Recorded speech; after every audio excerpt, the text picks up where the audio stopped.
The thought factor in achievement. All that a man achieves and all that he fails to achieve is the direct result of his own thoughts. In a justly ordered universe where loss of equipoise would mean total destruction, individual responsibility must be absolute. A man's weakness and strength, purity and impurity are his own, and not another man's. They are brought about by himself and not by another, and they can only be altered by himself, never by another. His condition is also his own, and not another man's. His suffering and his happiness are evolved from within. As he thinks, so as he continues to think, so he remains. A strong man cannot help a weaker unless that weaker is willing to be helped. And even then, the weak man must become strong of himself.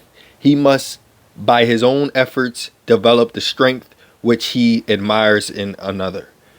None but himself can alter his condition. It has been usual for men to think and to say, many men are slaves because one is an oppressor. Let us hate the oppressor. Now, however, there is amongst an increasing few a tendency to reverse this judgment and to say, one man is an oppressor because many are slaves. Let us despise the slaves. The truth is that oppressor and slave are cooperators in ignorance, and while seemingly to afflict each other, are in reality afflicting themselves. A perfect knowledge perceives the action of law in the weakness of the oppressed and the misapplied power of the oppressor. A perfect love, seeing the suffering which both states entail, condemns neither. A perfect compassion embraces both oppressor and oppressed. He who has conquered weakness and has put away all selfish thoughts belongs neither to oppressor nor oppressed. He is free. A man can only rise, conquer, and achieve by lifting up his thoughts.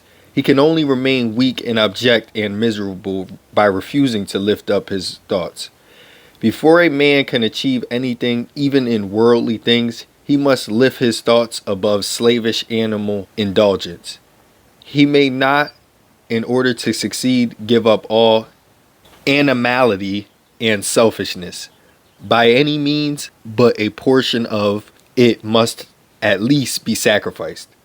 A man whose first thought is bestial indulgence could neither think clearly nor plan methodically.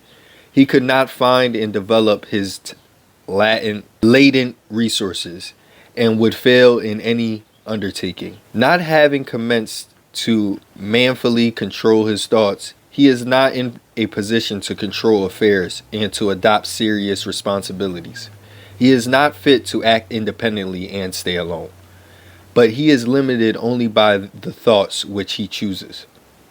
There can be no progress, no achievement without sacrifice, and a man's worldly success will be in the measure that he sacrifices his confused animal thoughts and fixes his mind on the development of his plans and the strengthening of his resolution and self-reliance. And the higher he lifts his thoughts, the more manly, upright, and righteous he becomes. The greater will be his success, the more blessed and enduring will be his achievements.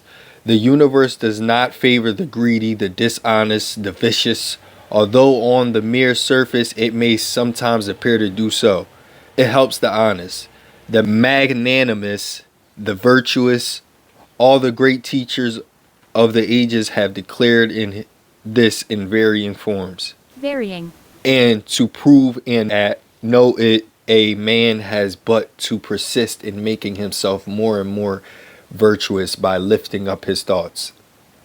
Intellectual achievements are the result of thought concentrated to the search for knowledge, or for the beautiful and true in life and nature. Such achievements may be sometimes connected with vanity and ambition, but they are not the outcome of those characteristics. They are the natural outgrowth of long and arduous effort, and of pure and unselfish thoughts. Spiritual achievements are the consummation of holy aspirations. He who lives constantly in the conception of noble and lofty thoughts, who dwell upon all that is pure and unselfish, will, as surely as the sun reaches its zenith and the moon its full, become wise and noble in character, and rise into a position of influence and blessedness. Achievement of whatever kind is the crown of effort, the diadem of thought. By the aid of self control, resolution, purity, righteousness, and well directed thought, a man ascends. By the aid of animality, indolence, impurity, corruption, and confusion of thought, a man descends. A man may rise to high success in the world and even to lofty altitudes in the spiritual realm, and again descend into weakness and wretchedness by allowing arrogant, selfish, and corrupt thoughts to take possession of him. Victories attained by right thought can only be maintained by watchfulness.